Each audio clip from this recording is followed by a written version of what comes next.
প্রিয় শিক্ষার্থী বন্ধুরা, সবাইকে জানাই রেডিয়ান সায়েন্স একাডেমির পক্ষ থেকে আন্তরিক প্রীতি এবং অভিনন্দন। আমরা গতদিন বিট নিয়ে কথা বলেছিলাম। আমরা বলেছিলাম যে দুটি শব্দ তরঙ্গ যাদের বিস্তার সমান এবং কম্পাঙ্ক প্রায় সমান, কিন্তু সমান হওয়া যাবে না। কত ডিফারেন্স হতে হবে? সর্বোচ্চ সর্বোচ্চ 10 হার্টজ কিংবা তার চাইতে কম ডিফারেন্স হতে হবে। তাহলে ওই দুটি শব্দ তরঙ্গের উপরিপাতনের ফলে শব্দের তীব্রতার পর্যায়ক্রমে হ্রাস বৃদ্ধি ঘটে। এই ঘটনাকে আমরা বিট, স্বরকম্প বা অধিকম্প বলেছিলাম। আজকে আমরা এই বিটের ব্যবহার নিয়ে কথা বলবো।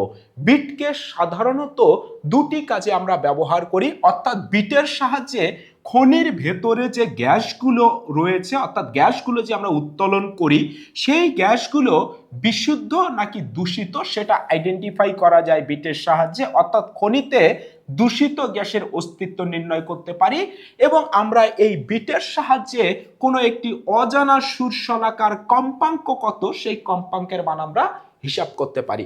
শুরুতে আমরা দূষিত গ্যাসের অস্তিত্ব কিভাবে নির্ণয় করব বিটের সাহায্যে সেটা দেখার চেষ্টা করব। এই কাজটির জন্য আমরা দুটি অর্গান নল নেব এবং দুটি অর্গান নলের মধ্যে আমরা একটি অর্গান নলে বিশুদ্ধ বায়ু তথা বিশুদ্ধ গ্যাস আমরা রেখে দেব এবং এই খনি থেকে যে গ্যাস উত্তোলন করা হয়েছে সেই গ্যাসকে আমরা এই বাকি অর্গান নলে আমরা নেব। এবারে এই যে অর্গান নলের ভেতরে খনি থেকে যে গ্যাসটা নেওয়া হয়েছে এটা দূষিত হতে পারে, বিশুদ্ধও হতে পারে, আমরা জানি না।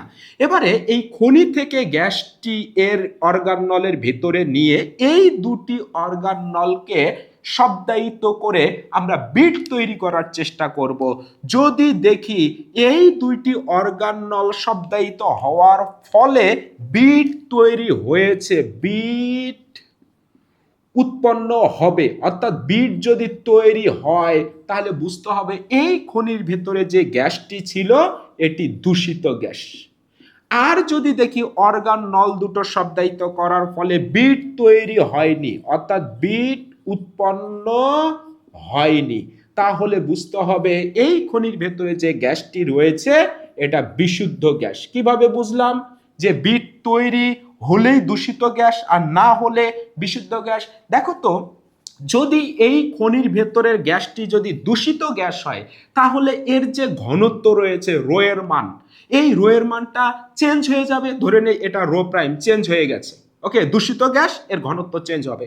কিন্তু বিশুদ্ধ যে গ্যাসটা রয়েছে এর ঘনত্ব তো ফিক্সড, এর ঘনত্ব রয়েছে, এটা দূষিত হলে এর ঘনত্ব চেঞ্জ হয়ে যাবে। ঘনত্ব যদি চেঞ্জ হয়ে যায় তাহলে এই যে এটার যে কম্পাঙ্ক হবে F1 এবং এটার যে কম্পাঙ্ক হবে F2, এটা কিন্তু ডিফারেন্স হবে, অর্থাৎ এদের মধ্যে কম্পাঙ্কের সামান্য তারতম্য হবে। আর কম্পাঙ্কের যদি সামান্য তারতম্য হয় তাহলে বিট তৈরি হবে। তার মানে বিট তৈরি হলেই আমরা বুঝবো এই খনির গ্যাসটি দূষিত গ্যাস।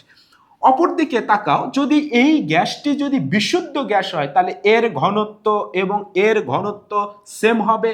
যদি সেম হয় তাহলে তাদের কম্পাঙ্ক চেঞ্জ হওয়ার কোনো সুযোগ নাই, অর্থাৎ F1 ইকুয়াল F2 হবে, অর্থাৎ কম্পাঙ্ক সমান। আর আমরা জানি কম্পাঙ্ক যদি সমান হয় তাহলে বিট তৈরি হবে না, এই জন্য বুঝতে হবে এটা বিশুদ্ধ গ্যাস।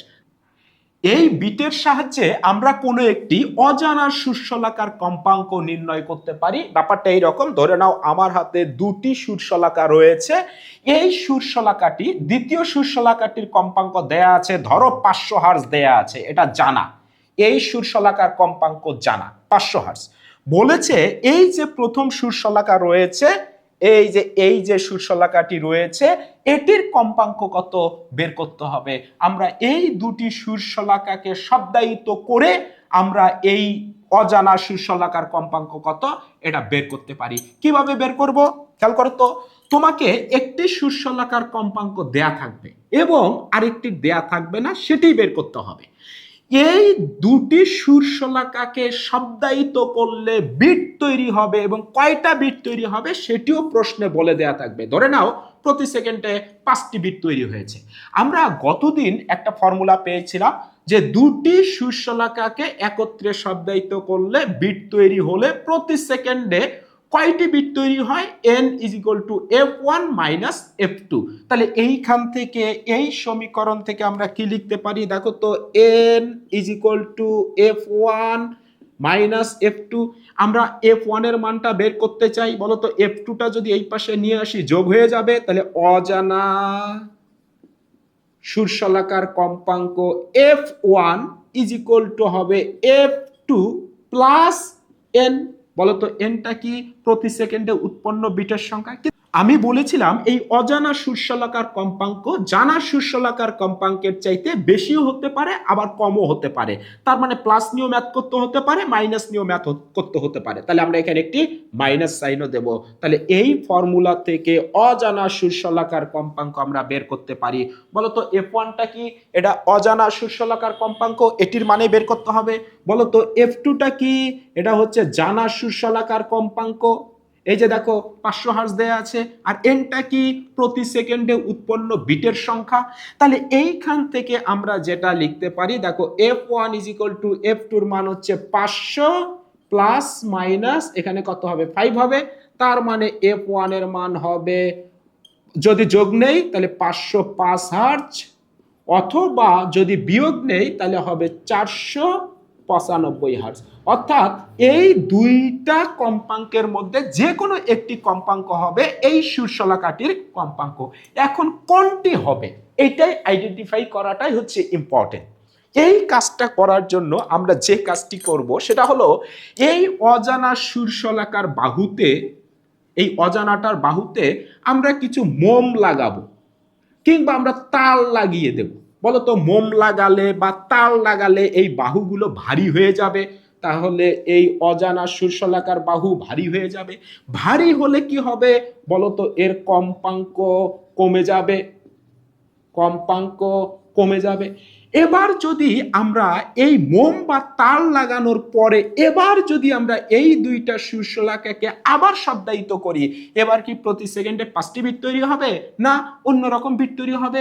বিট সংখ্যা বাড়তেও পারে কমতেও পারে, এই এন এর মান কিন্তু বাড়তেও পারে আবার এন এর মান কিন্তু কমতেও পারে। এই এন এর মান অর্থাৎ মম লাগানোর বা তার লাগানোর পরে উৎপন্ন বিটের সংখ্যা বেড়েছে না কমেছে, এটা দেখেই আমরা বুঝতে পারবো যে কম্পাঙ্ক কোনটি হবে। আমরা এই রিলেটেড ম্যাথগুলোই আগামী দিনে প্র্যাকটিস করব। ধন্যবাদ সবাইকে।